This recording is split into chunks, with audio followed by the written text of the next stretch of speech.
ഇതിന് സമയം രാവിലെ 6 ചെടിക്ക് വെള്ളം ഒഴിക്കാൻ ഇറങ്ങിയതാണ്. ഇതെൻ്റെ വീട്ടിലുള്ള ജെർബ്ര പൂവാണ് കേട്ടോ. കുറേ കളറിന് ഇപ്പോൾ ഇത് മാത്രമേ ഉള്ളൂ.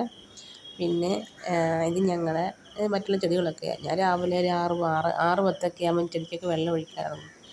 നല്ല രസമുണ്ട്. അതിൽ ആ ചെടിയുടെ കമ്പ് മഞ്ഞത്തുള്ളികളൊക്കെ ഇരിക്കുന്നതാണ്. ചൂടാണ്ട് നല്ല മഞ്ഞാണ്. വയൽപ്രദേശമല്ല, രാവിലെ നല്ല മഞ്ഞാണ്. പിന്നെ ആ കാണുന്നതെന്ന് വെച്ച് കഴിഞ്ഞാൽ എൻ്റെ വീടിൻ്റെ ഫ്രണ്ടിലുള്ള തെങ്ങും തോപ്പുകളും വാഴത്തോപ്പുകളൊക്കെയാണ് കേട്ടോ. ഇവിടെ ഞാൻ ട്രിവാൻഡ്രം താമസിക്കുന്നത് ഭയങ്കര നാട്ടിൻ പ്രദേശമാണ് കേട്ടോ.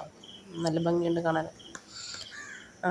പിന്നെ ഞാൻ രാവിലെ എഴുന്നേറ്റ് 5 മണിയൊക്കെ ആകുമ്പോൾ 5 മണിക്ക് മുമ്പ് എഴുന്നേൽക്കും. ജോലിയൊക്കെ ഒതുക്കി കഴിഞ്ഞ് രാവിലെ 6 മണിയാകുമ്പോഴത്തേന് ചെടിക്ക് വെള്ളം ഒഴിക്കണം. പട്ടിയെ പുറത്ത് കൊണ്ടുപോകണം. എന്നൊക്കെയാണ് ഞാൻ രാവിലത്തെ ഡ്യൂട്ടികൾ. അപ്പോൾ ജോലിക്ക് വന്നിട്ട് എൻ്റെ വീടിൻ്റെ ഫ്രണ്ട് വശമാണത് കേട്ടോ. അത് നമ്മളങ്ങോട്ട് റോഡിലോട്ട് ഇറങ്ങുന്ന വലിയ വഴിയാണത്. അത് തെങ്ങും തോപ്പുകളാണ്. അതാണ് നിൽക്കുന്നതൊക്കെ തെങ്ങാണ് കേട്ടോ.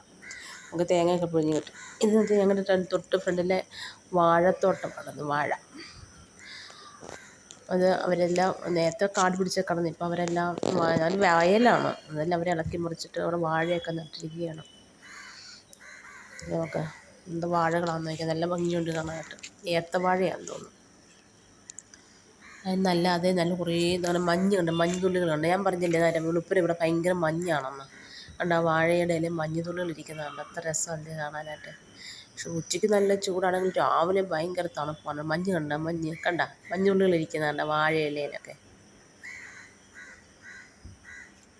കണ്ട ഇത്ര ഭംഗിയല്ലേ കാണാനായിട്ട്. നല്ല രസമാണ്. രാവിലെ ഞങ്ങളുടെ വീടിൻ്റെ ഫ്രണ്ട് വശം കാണാൻ നല്ല ഭംഗിയാണ്. രാവിലെ എഴുന്നേറ്റ് നോക്കുമ്പോൾ